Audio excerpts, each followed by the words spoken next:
Eldoret Technical Training Institute. Growing reputation. 20 years ago, I was involved in a road accident which resulted to me becoming disabled. When I became a mother myself, I experienced firsthand the challenges that women with disabilities face when trying to access reproductive health services.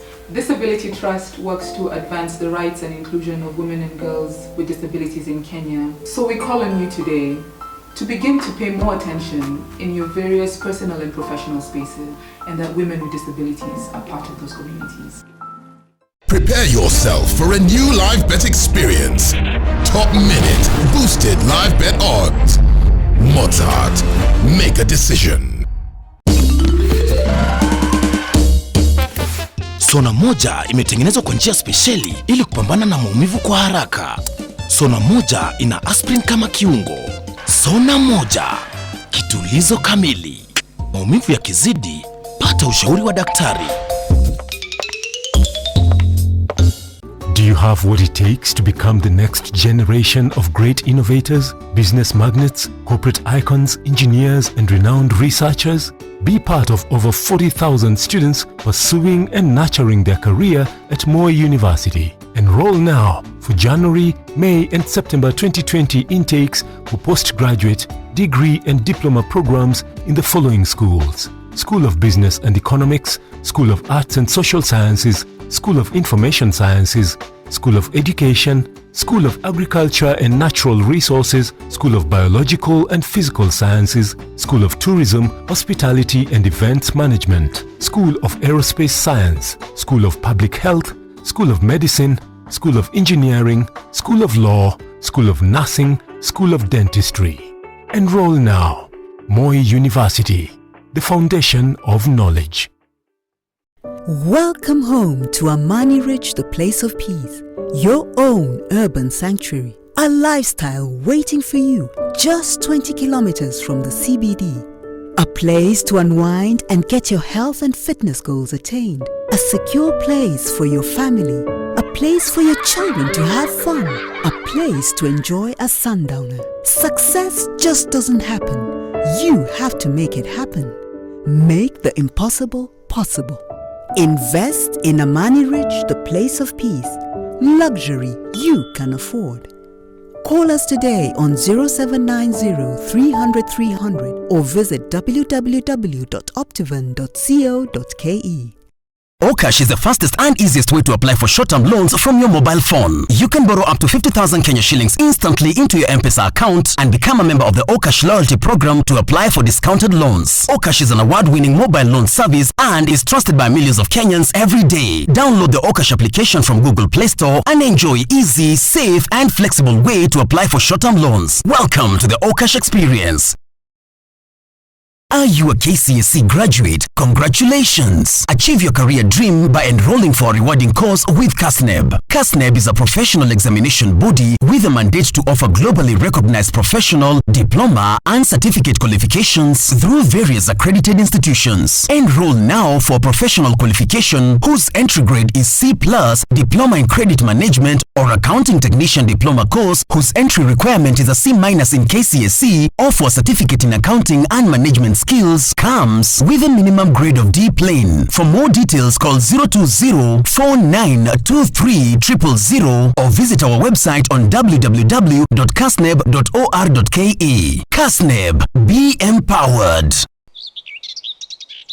That is what this could be. Hii yote ni 5 acres. We are going to build the greenhouse for you, sell the produce, na pia tutagawana faida. 75%, 25%. You mean 75% for me? Sign hapa kwanza. First year yield itakuwa ni 67%. Na kuna taxes. You mean tax? Sign hapa na hapa. Additionally, kuna 2% facilitation fee na warehouse charges. Sign hapa ya mwisho. And this is a sure deal. Completely transparent. Okay. If only all things in life were as transparent as one bob ni 5 MB. Enjoy the best data rate in Kenya. No bundle, no expiry, no minimum top-up. Now that's transparent. Switch to Airtel, the smartphone network.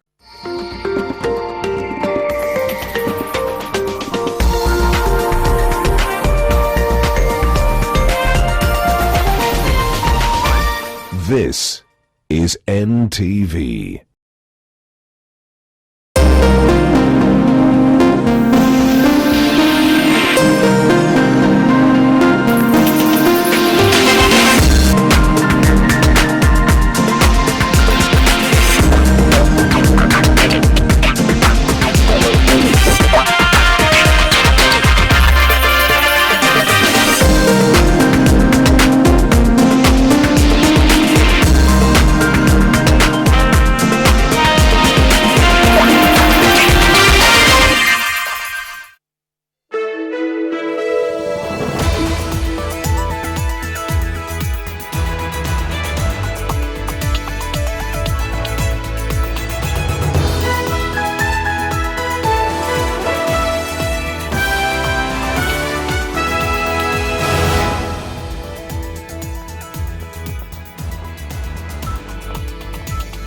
A very good evening and welcome to NTV tonight. It is the 31st day of January, the last day of the 72 days of January 2020. A very warm welcome to the broadcast. We also expect the ousted governor for Kiambu County, Ferdinand Waititu, to join us in studio. We have all the stories covered for you, both nationally and internationally. But first, let's take a look at the highlights.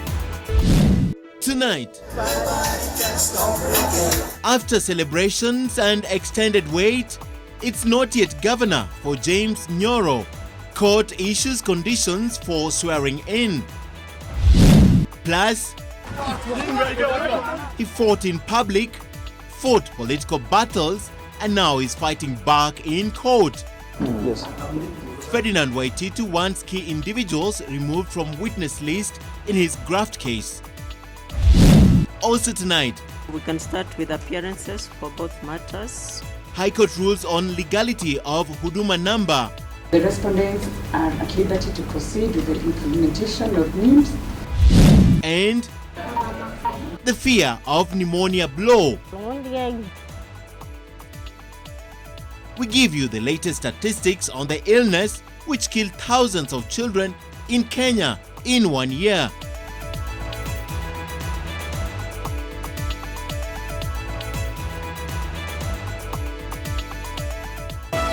NTV Tonight with Ken Mijungu. A warm welcome to you, and our sign language interpreter tonight is Flora Atieno. Of course, we still expect that the ousted governor, Ferdinand Waititu, is joining us in studio. In the meantime, let's begin our stories for tonight. And the Kiambu County Secretary has gazetted tomorrow, that's Friday, the 31st of January, as a date when James Karanja Nyoro will be sworn in as the governor for Kiambu County. This as the judge who was meant to swear the deputy governor suspended the event on the grounds that some procedural steps had not been met. Our senior political reporter, Kennedy Murithi, is from Kiambu and now brings us the intrigues of the day that began with hurried setup and excitement that turned into anxiety and eventually to disappointment. The day started on a high note with jubilant supporters of Deputy Governor James Nyoro thronging the county headquarters to witness his swearing in and assumption of a new title, His Excellency Governor James Karanja Nyoro. The MCAs were vigilant, guarding the premises from unauthorized persons, lest they come bearing an injunction. But minutes turned to hours and invited guests became anxious. When the wait became unbearable, these MPs marched to the courts to compel the judge to swear Nyoro. Leo tulikuwa tunapokea judge kutoka hii mahakama akuje afanye swearing in ya the new governor, and we are very disappointed because the judge has not appeared since 9 a.m. The judiciary is corrupt, and this is a very clear manifestation of defeating the will of the people. Yes. And we are not going to surrender until we see the justice of the people of Kiambu is done. At around 1 p.m., this heavily guarded vehicle, believed to be that of Solicitor General, raised the hopes of the populace, but it left soon after, further dampening the hopes. When the hopes were definitely dashed, the leaders sought to calm the crowd. Bear with us that we don't do an illegality and don't do something unconstitutional, and then we look funny in the eyes of the law. Honorable Waititu ceased to be governor last night upon impeachment. And therefore, I am still in there acting as the county governor of this great county. The Assumption of Office of Governor Act stipulates that a swearing in of a governor should be done between 10 a.m. and 2 p.m. A gazette notice should be issued with details of when and where the ceremony will be performed. In this case, there was none. Because of the provisions of the law, we postpone this function from today to a day that we shall announce. Tomorrow!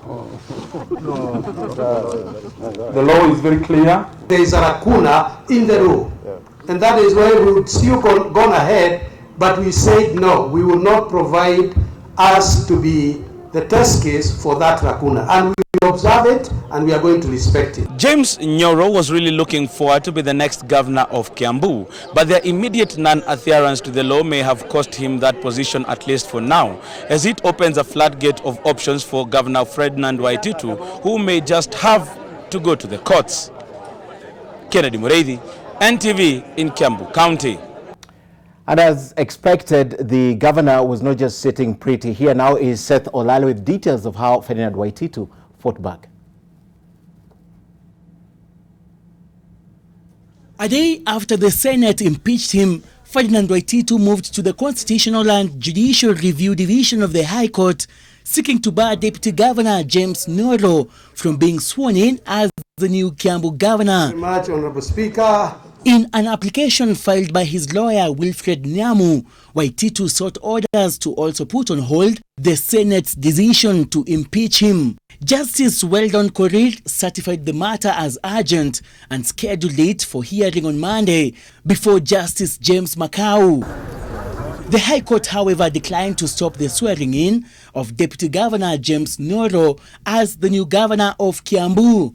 Waititu was also instructed by the courts to serve all interested parties in the case, which include the Senate, the Speaker of the Senate, Kiambu County Assembly, Speaker of the Kiambu County Assembly, Kiambu County Government, and Deputy Governor James Nyoro before the case is heard on Monday.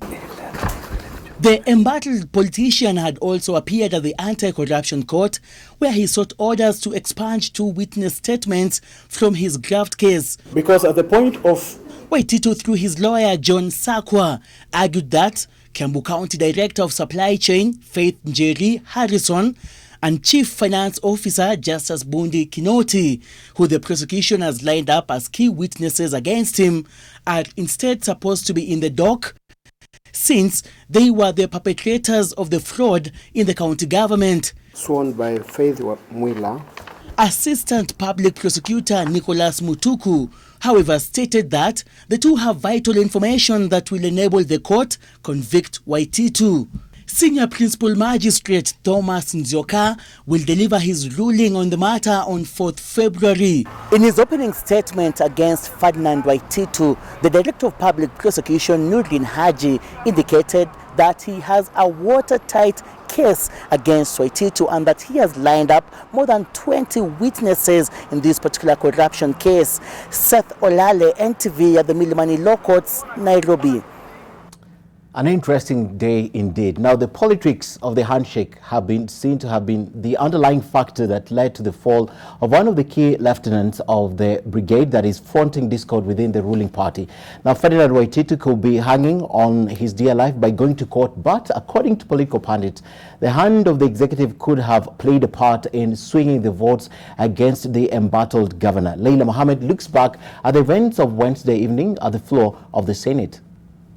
Ferdinand Waititu Babayao's goose was cooked in Kiambu County way before his impeachment on December 19, 2019. However, the debate inside the chambers of Senate this Wednesday could have some insinuation that politics could have played a part in sealing his fate. Maybe not in your political light position as you might. And tomorrow with the politics, I might change and be with you. Who knows? We have been changing parties. Nobody knows what will happen tomorrow. I'm going to allow you to challenge my ruling. His sentiments resonating with those who he has held hands with politically over the last year, those who are core allies of Deputy President of Integrity. I know for Waititu is a case where government eats its own children. I don't see the point where the governor was appearing in this house because the leadership had already given direction that we are sending the governor home. The other wing of the political divide, which won in the poll, is a collection of the President Uhuru Kenyatta and Raila Odinga's allies.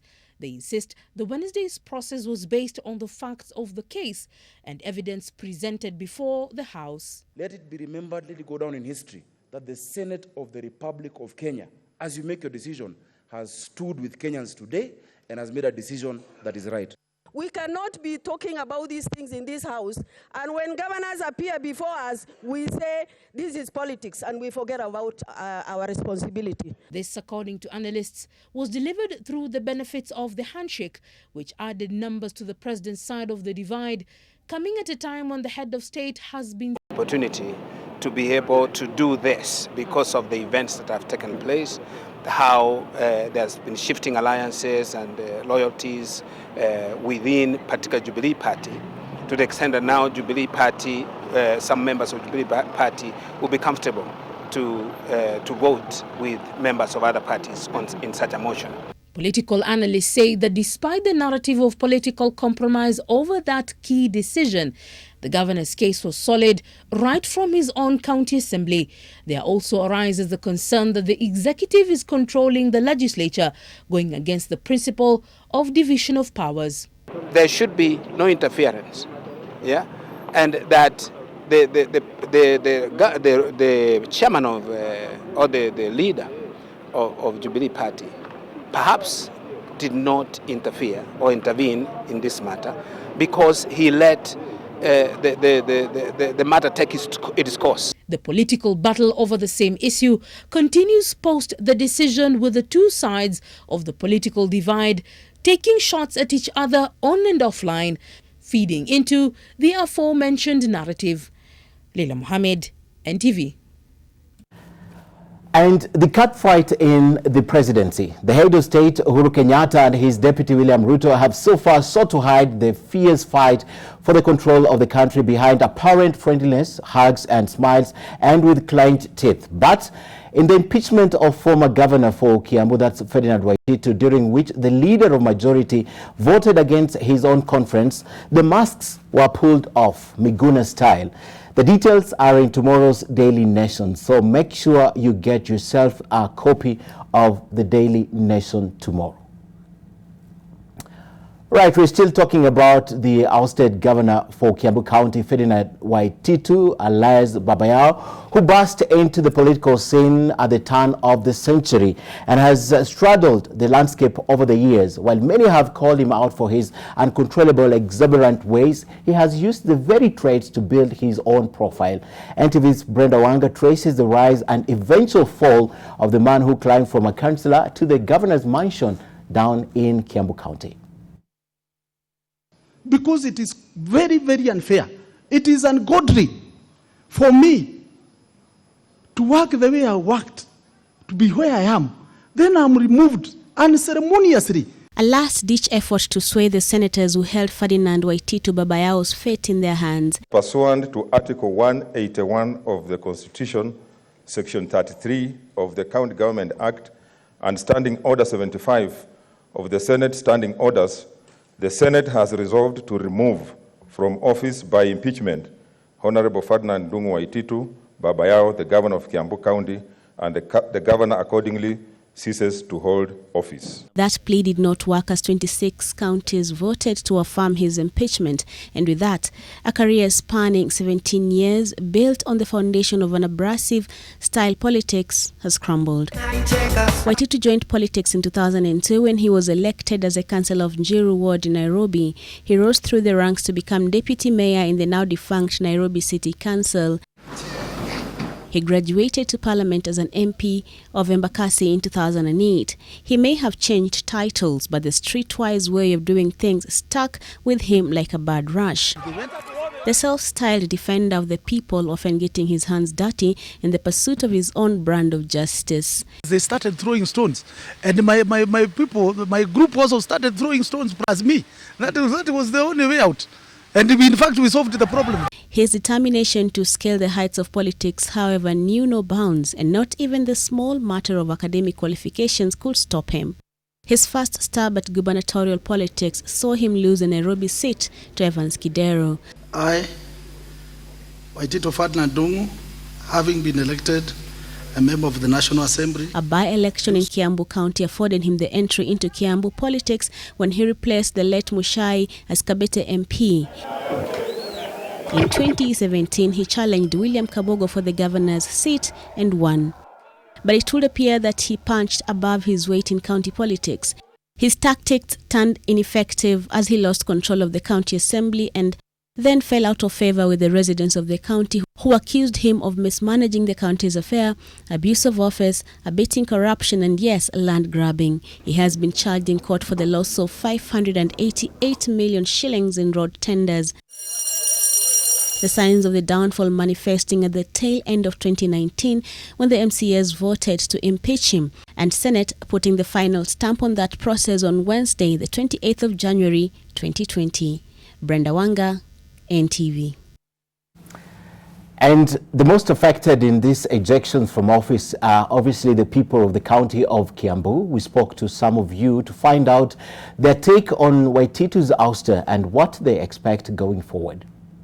Mahospitali zetu zimekuwa zikikosa dawa. Tuna hope kwamba Nyoro atakuja, ataajiri madaktari, ataajiri manasi na atahakikisha kwamba hakuna hospitali hata moja itakaa bila dawa, hakuna hospitali moja haitaweza kufikika juu ya barabara kuwa mbaya, na kwamba market zetu zote zitakuwa hali safi na watu wote wataweza kuwa na mandhari na waweze kujitakia. Ile kitu iliyoko ni kuhakikisha kwamba ile serikali inakuja imefanya maajabu na watoto wasomeshwe vile mambo ilivyo, na sio kupeana pesa kama basari inapeana wale watu ambao wanajuanana, ipeano kwa kila mtu ambaye hajiwezi. Wazee wamesahaurika. Serikali inatambua vijana kutoka miaka 18 mpaka 35. Kutoka 35 kuendelea na juu hakuna mtu anakumbukwa hapo. Sasa unashindwa, kwani hao ambaye wako above 35 hawana kura ama hawana mahitaji. Mahali amefika ni yapumzika sasa, strategize mahali ataenda pengine, lakini sasa mambo ya Kiambu tunaomba tu asahau, asisubue watu wa Kiambu sana, lakini sasa tunatarajia Nyoro atatufanyia kazi na kazi yake itaonekana. Tumekuwa thinly funded on resources kwa hii county. Hospitali zetu hazina fedha, barabara zetu ziko kwa hali mbaya, agriculture yetu inakufa na haina faida yoyote. Kwa hivyo tunataka kumsihi gavana wetu ambaye atakuwa akiapishwa wakati wowote kutoka sasa. To thank the Senate for the job well done. Sisi vijana wa Gatondo na the Kiambu as a whole tulikuwa na mashida mingi sana. First, kazi Kiambu imekuwa chini with one reason. The county government of Waititu ilikuwa very corrupt. Wakikuja kwa maduka yetu walikuwa wanakuja wanahasi youth wamefunga kazi kwa sababu ya Waititu. Now, you will remember me someday are the famous last words of former Kiambu governor and the first governor of Kiambu, William Kabogo, when he was voted out back in 2017. Now that his successor, Ferdinand Waititu's term has come to a premature end, does he feel vindicated? NTV's Olive Barrows finds out in this interview with Kabogo. What's your response to the impeachment of Governor Ferdinand Waititu? It was going to come. It was just a matter of when. When a widow says I was forced to transfer land and it was transferred to so and so, what else did you expect? You know, we have, at the end of the day, it is not about him being impeached. Are the people of Kiambu getting the services that they require? The answer is no, until even today. So I was hoping they were going to swear in the deputy so that he can now start working. What do you make of the events that transpired last night and today in terms of gazetting the resolution of the Senate and then the swearing in which was I do not want to enjoy myself in that debate of the rush that people are talking about, because really if the impeachment was done, what was supposed to follow is a swearing in of the deputy. That's the law. So how quickly they do it or how slowly they do it, people want to politicize everything. Are you reveling in the governor's impeachment? Not really. I'm vindicated. What was interesting is to hear Bwana Waititu talk about propaganda, that Kiambu is full of propaganda. He forgot that he used the same propaganda in the issues of me insulting women. But I said one day it will come to pass.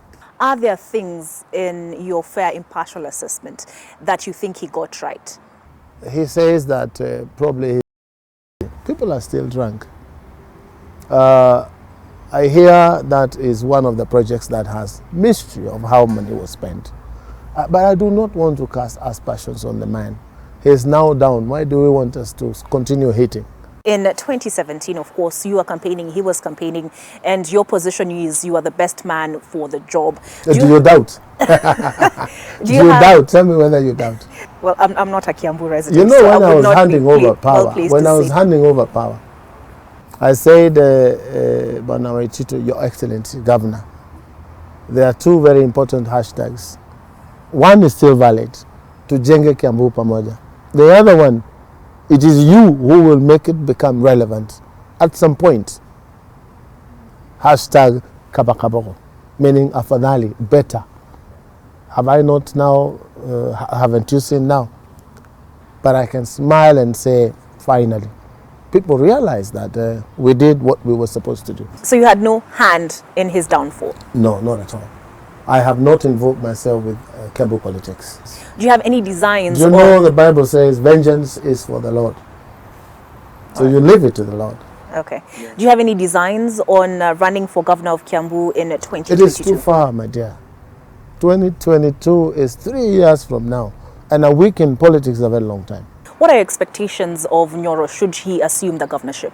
I had one senator say yesterday that once a governor is impeached, they should be shown the door together. And I would imagine that would be the right thing to do.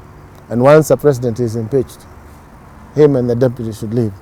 That way, it's automatic that an election will be held. I'm not calling for an election. If an election happened in Kiambu today, I would not participate. Why not? There's too much that. And what are your expectations of Nyoro should he assume That the he governorship? should bring back Kiambu where it ought to be. We should start hearing good things about Kiambu. We should start hearing that revenue streams are working and that revenue has been put into place. So it's not your position that Kaba Nyoro to Waititu? I do not know. They came in together to rescue Kiambu from me.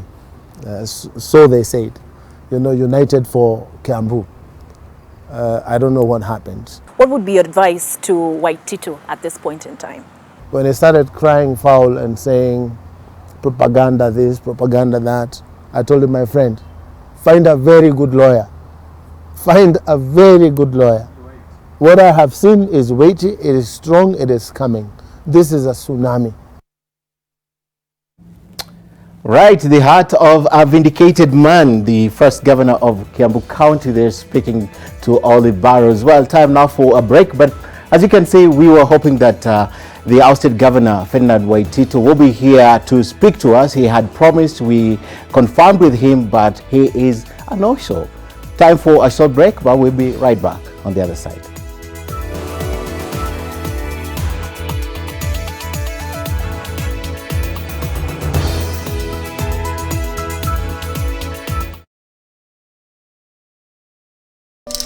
What do you see on the horizon? They say how you start your decade will determine how the rest of it will be. Imagine a decade full of opportunities, investment being one of them. Do you want a place to feed your mind, body and soul? A place to unwind every day, where you can get your health and fitness goals attained? A secure place for your family? A center for quality academic goals for your kids? Or perhaps a place to connect with your friends? Well, you can get all this and more at Amani Ridge, the place of peace, just 20 kilometers from the CBD. Call us today on 0790 300 300 or visit www.optivan.co.ke. Selena! Toto, where's Mommy? Today's a toilet day. What? Oh. Selena! Toilet day? Tomorrow we're hosting a party and it's a matter of my reputation. It's a toilet, not a white shirt. Even if you spend your entire day cleaning with bleach and detergent, it still won't be party ready. Impossible. Challenge. Harpic 10X. Even if you use bleach and detergent 10 times, they won't give you the same sparkling clean toilet that Harpic 10X will give you. Wow! Harpic 10X. Harpic, Kenya's #1 toilet cleaner.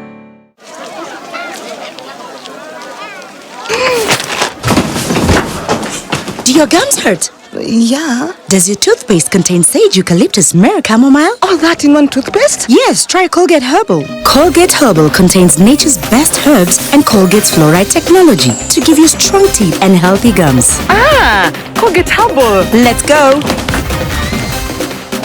Colgate Herbal for strong teeth and healthy gums naturally.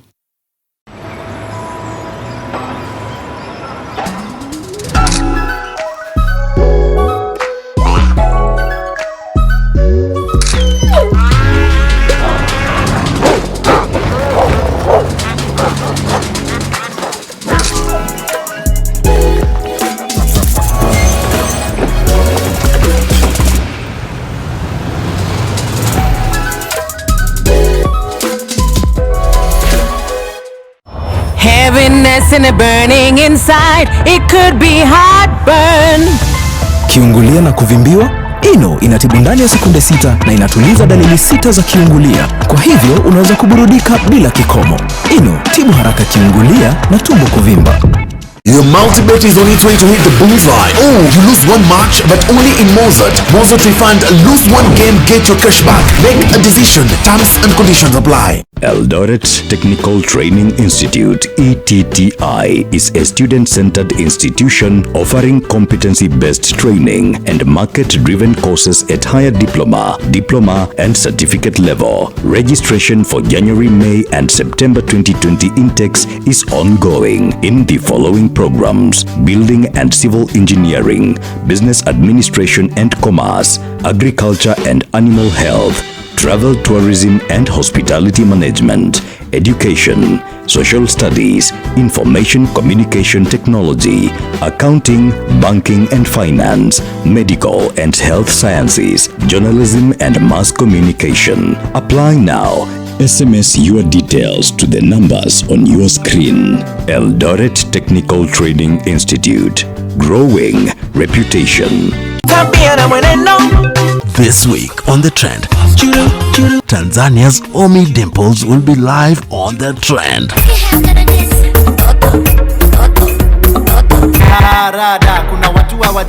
Justo Mzungu,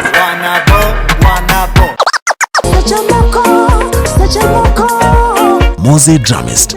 The rich also cry, but so far ni sonko moja nimesikia kipiga nduru. Teardrops and Capedo with some intriguing poetry. Sahi ukiuliza kesi ya Sharon iliendaje, utasikia oh bado. All this and many more only on The Trend.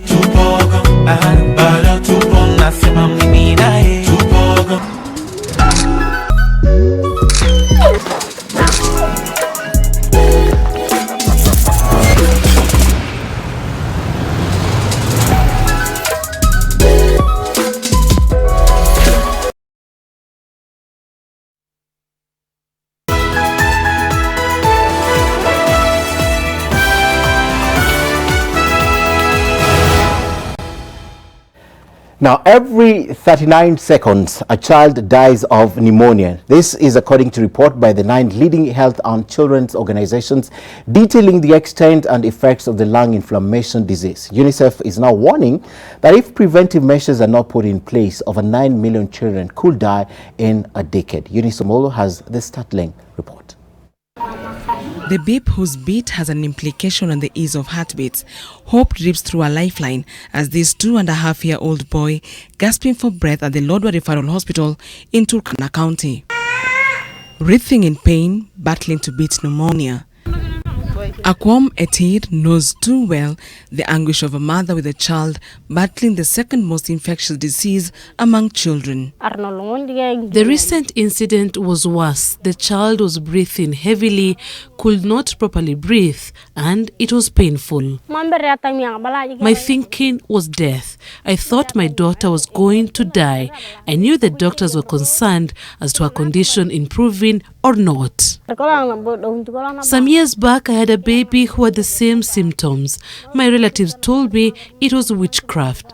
Back then, I had no trust in modern medicine.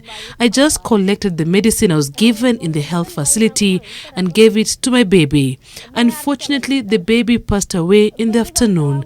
This time, I trusted modern medicine and it has really helped my daughter. Pneumonia remains a captain of the men of death, as no other infectious disease claims lives of more children than it does in Kenya and globally.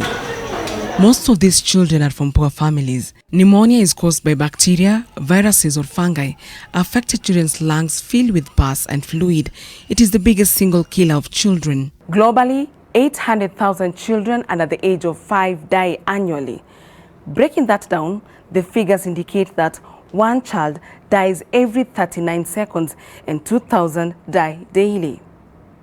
The study by UNICEF and Save the Children indicates that 9 million children could die in between this year and 2030 if the relevant measures are not taken. The findings were revealed during the Global Forum on Childhood Pneumonia held in Barcelona, Spain. According to the Kenya Economic Health Survey 2019, 1.7 million cases of pneumonia were reported in health facilities in the country. According to the latest report, in 2018, 9,000 children under 5 died from pneumonia. That is more than one child dying every hour in the country. The main cause of pneumonia in children is due to various risk factors. About 4 out of 10 cases are caused by child wasting, while 3 out of 10 are caused by indoor pollution from solid fuels such as firewood and charcoal. 1 out of 10 cases are due to premature birth. Community health volunteers like Zipporah Akai in Kechemeri village in Turkana help in assessment of pneumonia cases in children living in this community. She refers all the sick children to the health facility. When I find a child breathing heavily, I normally use the timer and the beads.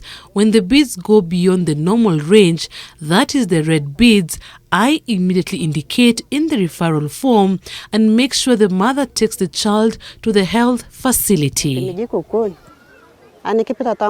Malnutrition, air pollution and lack of access to vaccines and antibiotics are among the drivers of preventable deaths from pneumonia.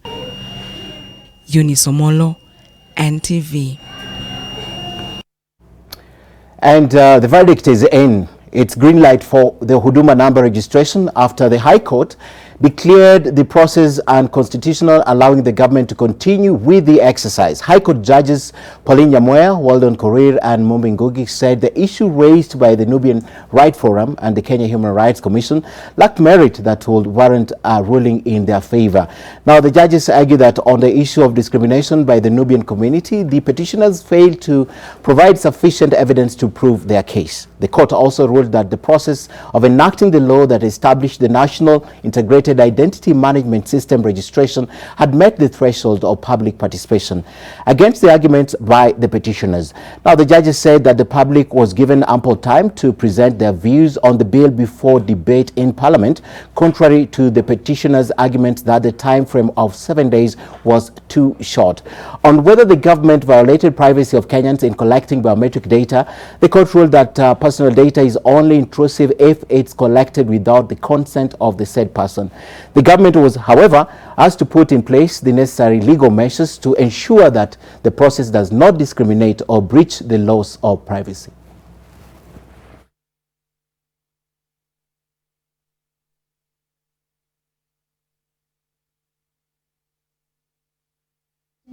That the respondents are at liberty to proceed with the implementation of NIMS, but conditional on the enactment of an appropriate and comprehensive regulatory framework on the implementation of NIMS that is compliant with the applicable constitutional requirements identified in this judgment, and that such regulatory framework is first enacted.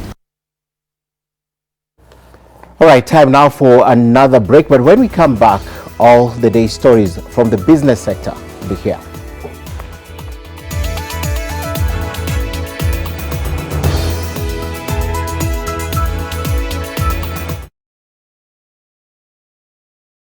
Okash is the fastest and easiest way to apply for short-term loans from your mobile phone. You can borrow up to 50,000 Kenya shillings instantly into your M-Pesa account and become a member of the Okash loyalty program to apply for discounted loans. Okash is an award-winning mobile loan service and is trusted by millions of Kenyans every day. Download the Okash application from Google Play Store and enjoy easy, safe and flexible way to apply for short-term loans. Welcome to the Okash experience. Do you know what makes my cooking fun? It's having a partner who shares my passion for healthy cooking. Avena, the new premium vegetable cooking oil, contains omega-6 and 9 and is fortified with vitamins A and D. Lunch! Thanks, partner. New Avena premium vegetable cooking oil. Now available in all leading stores. Je, maumivu ya kichwa na kukosesha amani? Kaluma Strong hutuliza maumivu ya kichwa, maumivu ya mwili na hata huondoa joto jingi mwilini. Kaluma Strong ina aspirin kama kiungo. Maumivu yakizidi, muone daktari. Prepare yourself for a new live bet experience. Top minute boosted live bet odds. Mozart, make a decision. Feel good, Coca-Cola and food, Monday to Sunday. We are chasing taste. Let's just grab a bite, the excuse to drink Coca-Cola every single day. So we feel forever be real, together stay free, whatever else. No, we can't stop, we wanna taste the feeling. Nothing can ever bring us down. Taste the feeling.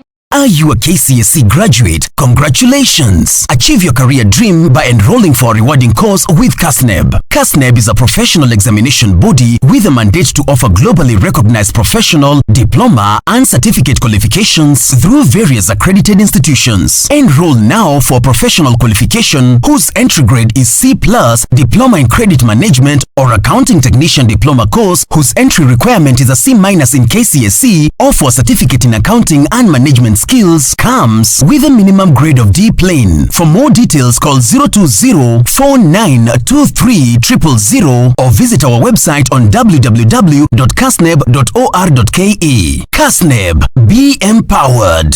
Birthday party. Birthday party. Birthday party. Birthday party. Are we not invited? We have gifts. Malaria. Mommy, best. Rat. Oh, die. Party. Compared to an ordinary spray, Mortein Doom Power Guard kills disease-causing pests instantly. Mortein Doom Power Guard. Who wants to answer? Mary? Mary has a toothache. Oh, I see. And who knows why? Because her tooth is too big. No, it might be a hole in her tooth called a cavity. That's why I brush twice a day using Colgate. Imagine this is your tooth and these are food acids that cause cavities. Colgate with calcium and fluoride helps prevent cavities for maximum cavity protection. And now available in a 12-gram sachet for fresh breath. Only 15 shillings.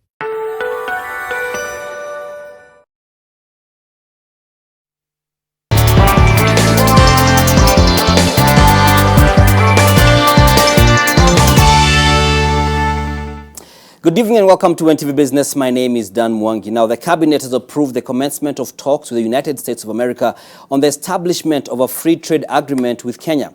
This comes as Kenya seeks to maintain a healthy trade relationship with the U.S. and consolidate gains realized through the African Growth and Opportunity Act, AGOA. Alex Mwangi reports. The cabinet meeting held on Thursday at State House, Nairobi, and chaired by President Uhuru Kenyatta, acknowledged that the negotiations, which may take long to conclude, will help Kenyan goods have smooth access to the expansive U.S. consumer market.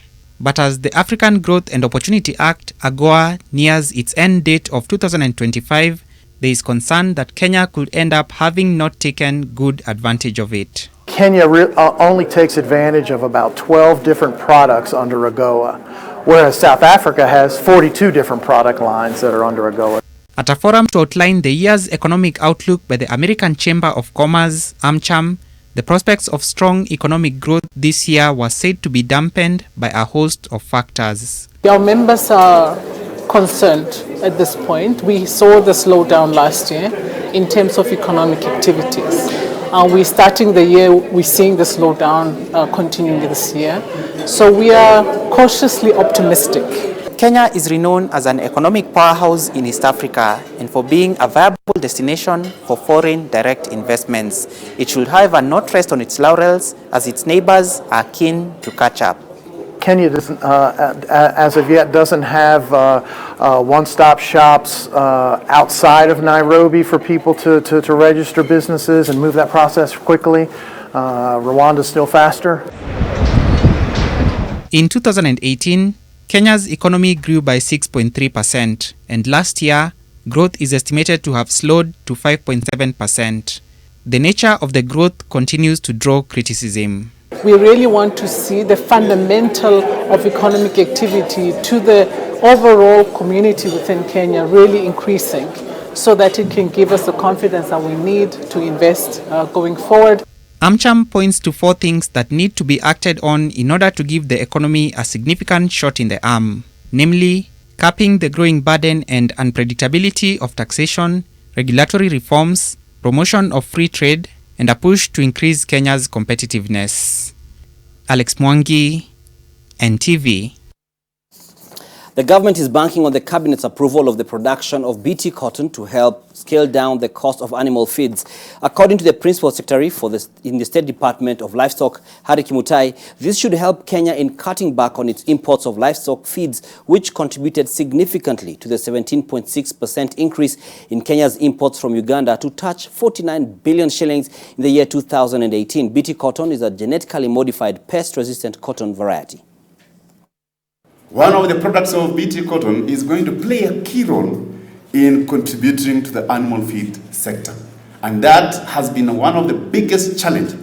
We need to reduce our cost of production.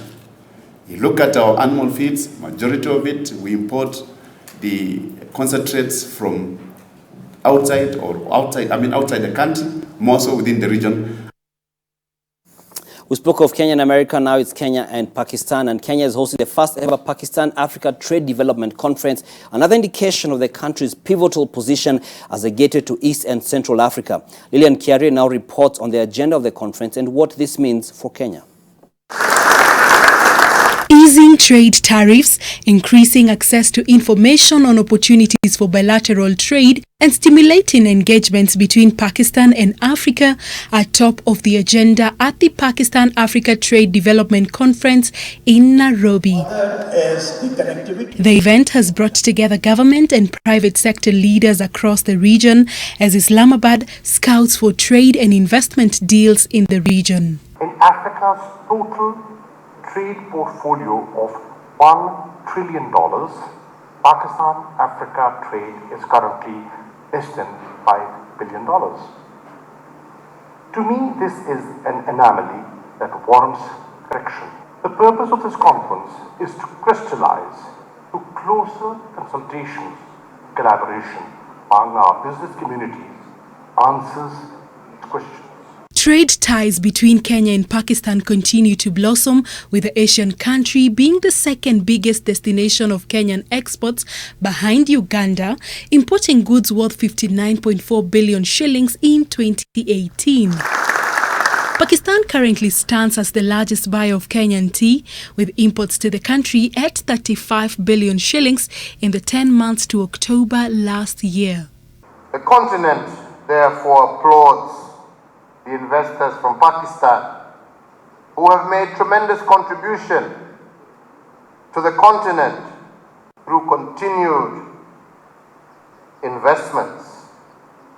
A case in point is the Aga Khan Foundation that has investments spanning across many sectors, including hospitality and tourism, hospitals, medical schools, educational institutions, and the media.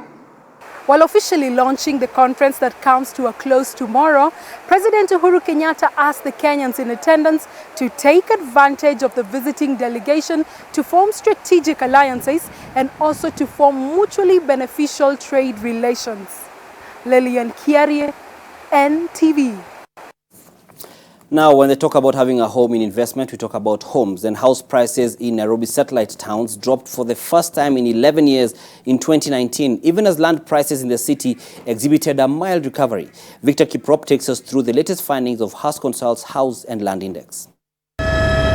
For the first time since House Consult began collecting house prices data in 2008, property prices in Nairobi's satellite towns have dropped by 0.5%. Satellite towns have traditionally shown resilience, and a drop in property prices in these areas shows that buyers are finding the economic environment challenging and are adopting a wait-and-see approach. General property prices, however, grew by 1.2%, even as annual rents in Nairobi and the satellite towns dropped by 2% over the same period. Meanwhile, land prices in the suburbs appreciated by only 1.6% compared to the 6.9% increase registered in satellite towns.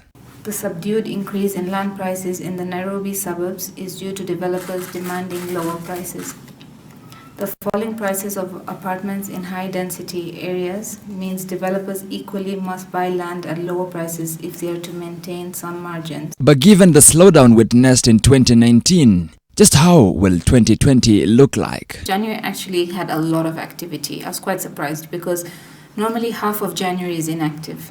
And if January has had such good results in just 2 weeks, I'm hoping it's a sign of some renewal in the property and real estate sector. With a fast-growing population, demand for housing in Nairobi has been growing, driving property prices to unaffordable levels. Victor Kiprop, NTV Business. We now take a look at the financials.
As we have all we have for business, thank you for joining us. My name is Dan Mwangi. Have yourself a good night.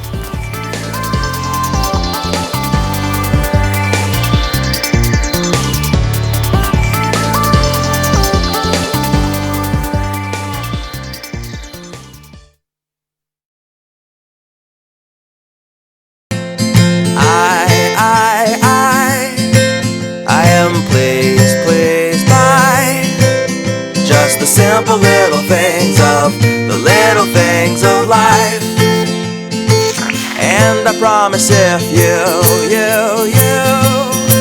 take the time, you won't be looking for too long before you find this little secret of mine.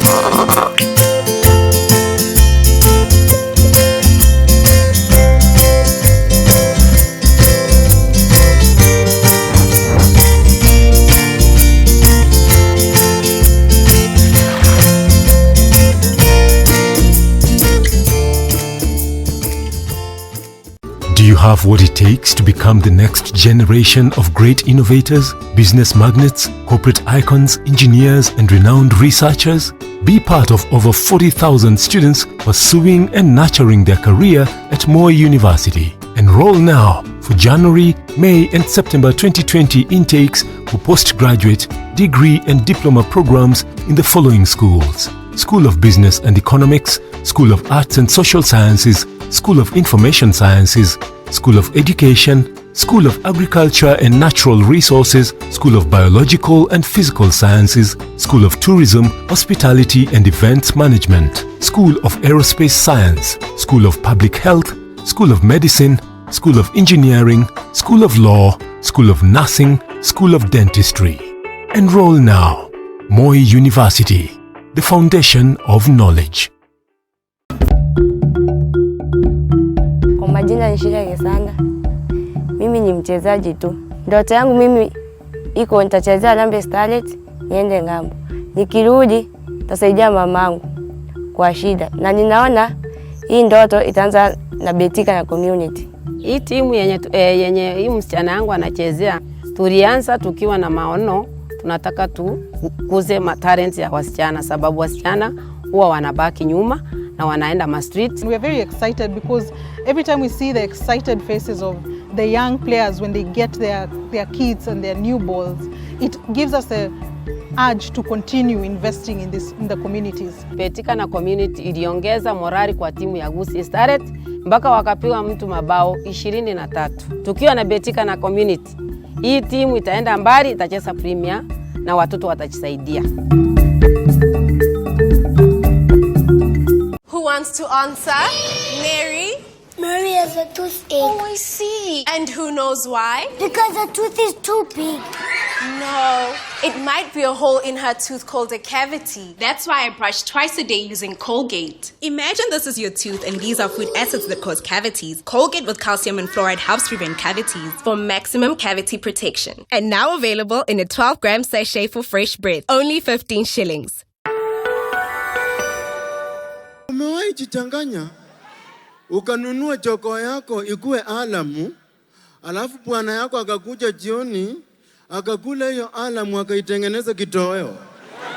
Kuna karembo hapa kananiangalia kameshaka, kamecheka mpaka lipstick huko imeisha. Anacheka na mdomo ya chwati.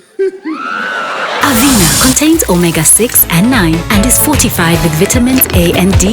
New Avena Premium Vegetable Cooking Oil. Now available in all leading stores. Nakwambia bibi kuna mdenge fulani bibi hapo na nywele refu yani. Kuna ngoko fulani bibi amemezali yake hadi. Sio jado madona na kutupinya mtu mbao. Mimi nimemjenga dhao gari ilikuwa salasa akaniambia nimjenge 17 na batina 30. The way this position is tiring. Nimechoka. What's that? Ni shosho fulani hapa hivi. Ati shosho. Call for long at 1 shilling 50 cents to all networks. Cartelo! Dial star 544 hash to subscribe. Telkom, moving with you. Welcome to our big family. You see, in this family, we have fun together and we look out for each other because we care. We share whatever we have. We protect and support each other. Welcome home, where we love and care for each other. We're so excited that you're joining us. Welcome to the new member of our Nivea family. New Nivea Petroleum Jelly Essence, enriched with glycerin for long-lasting moisture and protection.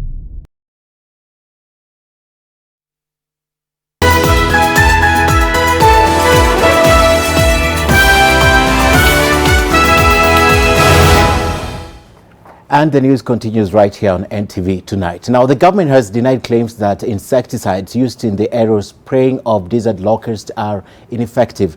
Now, government spokesperson Sarah Soguna says the government is using two kinds of chemicals with different periods of success. The locusts have now migrated to Muranga, as Melita Oletenges now reports. Residents of Muranga County have been battling the menacing locusts the only way they know how. The fast migrating swarms have now swept through 11 counties. Leta hasara kubwa, nepia gidazi wameharibu, mahindi wanaharibu, hata miembe yote wanaharibu, kila kitu wanafagia. Huwezi tuma mtoto kwa duka aende, huwezi mwambia toka nje atoke, juu wanasiona wanaona kama ni kitu haijaonekana hapa. The government, however, insists it has put up adequate intervention to tackle the invasion. But there are concerns on the effectiveness of the insecticides being used to fight the locusts. Wanapopigwa wanaenda kufia sehemu nyingine. Kwa hivyo wanaporuka, wewe ambaye labda walikuwa kwa shamba lako, kulingana na wewe wako na hai, kwa hivyo dawa haijafanya kazi. Hiyo sio kweli. Local leaders in the affected areas are now asking for compensation to farmers from the government. Ingine wali harvest kabla haijakuwa tayari kwa sababu wanaogopa. Ingine hawakuweza kuharvest. Ingine imekuliwa. Tunaomba serikali. Sasa vile umekuja hapa, watu tafutie compensation kidogo. tunaangalia baa la njaa kwa uso hivi ama kwa macho hivi, na hakuna serikali ambayo ingependa kitu kama hicho kifanyike. Kwa hivyo wasiwasi ambao wananchi wako nayo ni wasiwasi ambao ni wa haki, na serikali pia inasema kwamba wasiwasi huo itulie, kwa sababu tuko na mpango na tunaendelea kutekeleza mpango huo. The Food and Agriculture Organization has warned that the invasion could worsen if the aerial and ground operations are not bolstered. Melita Oletenges, NTV. All right, let's now cross the borders and give you an update on the coronavirus scare. The World Health Organization Emergency Committee is to decide whether or not to declare the deadly coronavirus outbreak an international public health emergency as infections continue to rise. Back home, the Ministry of Health says it's yet to receive any release any preliminary results of a patient who remains in isolation at the Kenyatta National Hospital after exhibiting flu-like symptoms upon arriving from China. The ministry says the samples have been taken to South Africa for analysis. Health CS Cicely Karuki is asking anyone who has traveled to China in the last 2 weeks to report to the nearest health facility for assessment. She also is calling on Kenyans to avoid non-essential travel until the coronavirus situation is contained. Screening of passengers at the airport will also continue. China now says the deaths have risen to 170. 7,700 cases have been confirmed in China, while 68 cases have been reported around the world.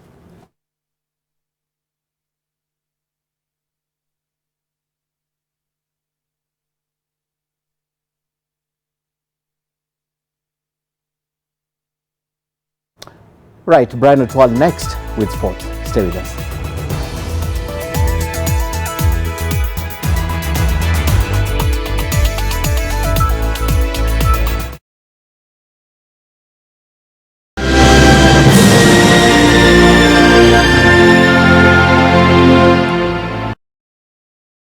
Eldoret Technical Training Institute. Registration for January, May and September 2020 intakes is ongoing. Apply now. Eldoret Technical Training Institute. Growing reputation. Okash is the fastest and easiest way to apply for short-term loans from your mobile phone. You can borrow up to 50,000 Kenya shillings instantly into your M-Pesa account and become a member of the Okash loyalty program to apply for discounted loans. Okash is an award-winning mobile loan service and is trusted by millions of Kenyans every day. Download the Okash application from Google Play Store and enjoy easy, safe and flexible way to apply for short-term loans. Welcome to the Okash experience.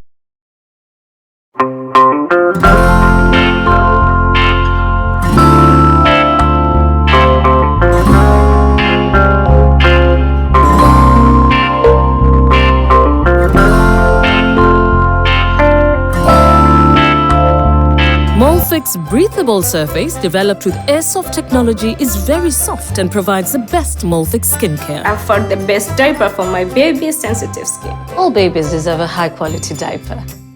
You should also try Molfix. Your multi-bet is on its way to hit the bullseye. Oh, you lose one match, but only in Mozart. Mozart Refund, lose one game, get your cash back. Make a decision. Terms and conditions apply. Welcome home to Amani Ridge, the place of peace.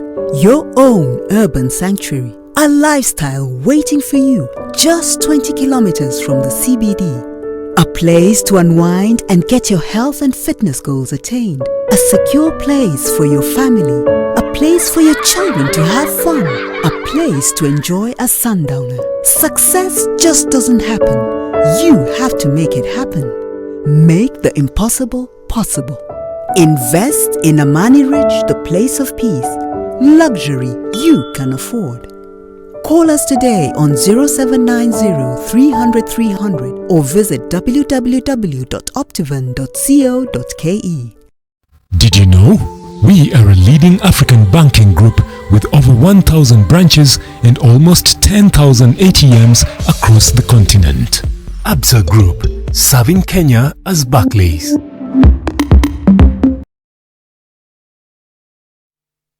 NTV Sport in association with Mozart Bet. SMS NTV to 29990. It's playtime on NTV Sport. Welcome, my name is Brian Otwal. FIFA's consultative meeting with Kenyan delegation on the FKF elections will not happen after all, after the team led by the sports CS Amina Mohamed did not travel to Zurich, Switzerland. The delegation was last night expected to head to Zurich, but no reasons have been given yet as to why they did not travel.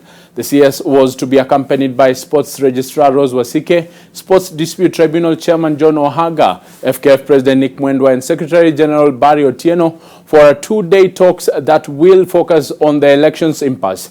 FIFA governance officer Sarah Solman, who met the officials last month, had insisted that FKF elections must be held before March 30th or else Kenya will be subjected to unspecified sanctions.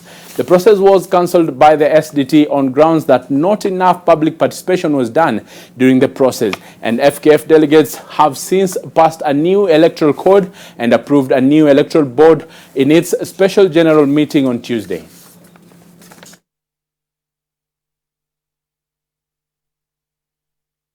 The World Athletics Indoor Championships that were to be held in Nanjing, China have been postponed due to fears over the spread of coronavirus. The championships that were to begin from March 13th to March 15th this year have been pushed back by 12 months by governing body World Athletics. The World Athletics reached this arrangement after consultations with the World Health Organization that resulted in them turning down offers to host from other cities. Coronavirus has killed more than 130 people in China and has spread to 16 countries globally. 6,000 people have already been infected with the virus that has no specific cure or vaccine, with the epicenter of the outbreak being the Chinese city of Wuhan, around 370 miles from Nanjing.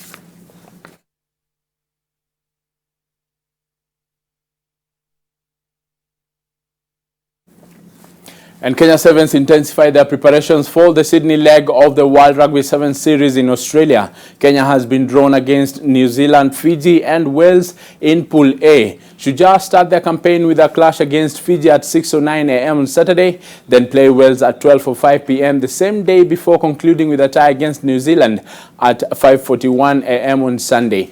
No reports of injuries for coach Paul Finney's side, who lie 10th with 25 points. Shujaa skipper Andrew Amonde was one of the 28 international men and women rugby sevens captains that convened at Parramatta's Bankwest Stadium. The tournament in Sydney will maintain the format in Hamilton that saw only the 4 pool stage winners remain in contention for the cup title at the semi-final stage. And the national shooting team will kickstart their medal hunt campaign on Friday at the International IDPA Championships in Bangkok, Thailand, despite the coronavirus scare. Kenya will be represented by 5 senior shooters, including Sammy Onyango, who is the vice chairman of the National Gun Owners Association of Kenya, and also the team captain Ashu Senik, Ali Khan Keshamji, Peter Njoroge, and Abdul Hakim Daud. The 5 are among more than 300 shooters from across the world representing Kenya and Africa as a whole. The team left on Tuesday for the 2-day competition that will enable the team to get enough points to host the Africa Championships in September. With all the support we've gotten from the National Gun Owners Association, which is our own friends and members, have managed to actually give us their blessing and to send us all the way up to here. Also, the Firearm Licensing Board, have given us all the necessary documentations and permits. Though this time round we will be shooting without our own guns that we are used to, we will be shooting with rented firearms from this particular country. We're only going to be given 2 or 3 hours for us to be able to train with them. So we're hoping for the best, but we know all shall be well. And Liverpool moved 19 points clear at the top of the Premier League after easing past West Ham 2-0 last night. Meanwhile, Manchester City lost 1-0 to Manchester United, but advanced to the Carabao Cup final 3-2 on aggregate. And in Spain, Real Madrid cruised into the quarterfinals of the Copa del Rey. And pride. Mohamed Salah was the star man as Liverpool extended their lead at the top of the Premier League to 19 points.